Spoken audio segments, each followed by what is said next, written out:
Hi guys, this horn installation video for Kugoo G Booster is the same with my T11 scooter video.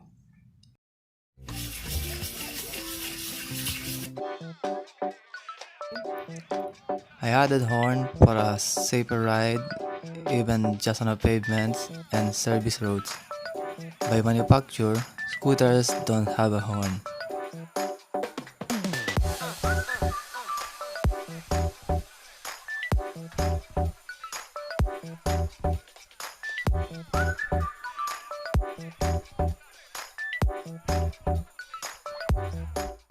Please check out all my T11 modification video, which are also applicable for Kugoo G Booster scooter. Hope you will like it. Thank you. I hope you find this helpful and interesting.